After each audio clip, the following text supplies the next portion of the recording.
Students, তোমরা যারা ফিলোসফিতে honours নিয়ে সেমিস্টার 3-তে পড়ছো, তোমাদের যে ডিএসসিসি 3 পেপারটি রয়েছে তার জন্য আমি কিছুদিন আগে তোমাদের একটা সাজেশন দিয়েছিলাম 15 মার্কসের। আশা করি তোমরা সাজেশনটা দেখেছো।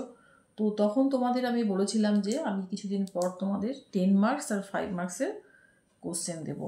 আজ তোমাদের এই সেই কোশ্চেনগুলি আমি তোমাদের দিচ্ছি, 10 মার্কস আর 5 মার্কসের কোশ্চেনগুলি। তো দেখো, তোমাদের যে আমি 15 মার্কসের কোশ্চেনগুলি দিয়েছি, তোমরা যদি সব কটা কোশ্চেন ভালোভাবে পড়ো, তোমাদের 10 মার্কসের কোশ্চেন ওখান থেকেও আসতে পারে।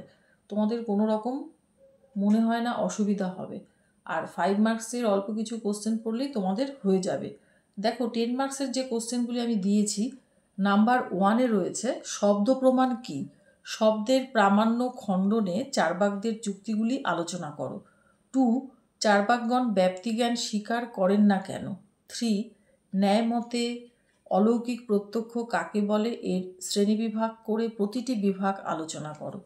4, পঞ্চাবয়বী ন্যায়ের প্রতিটি অবয়বের কার্য ও প্রয়োজনীয়তা ব্যাখ্যা করো। 5, বিশেষ কাকে বলে, বিশেষ স্বীকারের যুক্তি কী। 6, বৌদ্ধমতে 4টি আর্য সত্য সংক্ষেপে আলোচনা করো। 7, বৌদ্ধমতে অষ্টাঙ্গিক মার্গ কী, সংক্ষেপে আলোচনা করো। এই কটা কোশ্চেন তোমরা 10 মার্কস হিসেবে পড়বে। খুব অল্প কোশ্চেনই দিয়েছি। এবার আসছি 5 মার্কসের কোশ্চেনে। দেখো, নাম্বার 1-এ রয়েছে চার্বাকরা বেদকে প্রমাণ রূপে স্বীকার করেন না কেন। নাম্বার 2, ব্যাপ্তি প্রতিষ্ঠায় তর্কের ভূমিকা কী।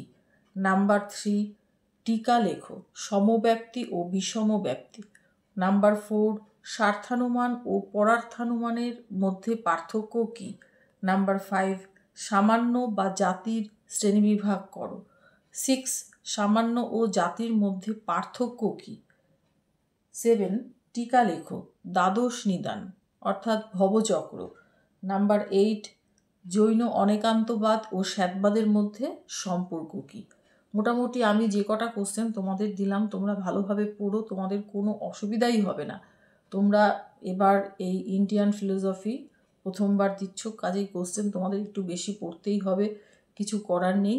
আর অনেকেই যারা এর আগের সাজেশনটা পাওনি, অর্থাৎ 15 মার্কসের যে কোশ্চেনগুলো দিয়েছিলাম আমি, সেগুলো হয়তো অনেকে এখনও পাওনি। তার জন্য আমি এই সাজেশনটি যেটা দিলাম আজকে তোমাদের 10 মার্কস আর 5 মার্কসের কোশ্চেন, এটার পরে আমি ওই সাজেশনটা আরেকবার আমি রিপিট করে দিলাম, যাতে তোমরা দেখতে পারো। তো এইভাবে তোমরা পড়ো, তোমাদের কোনো অসুবিধা হবে না।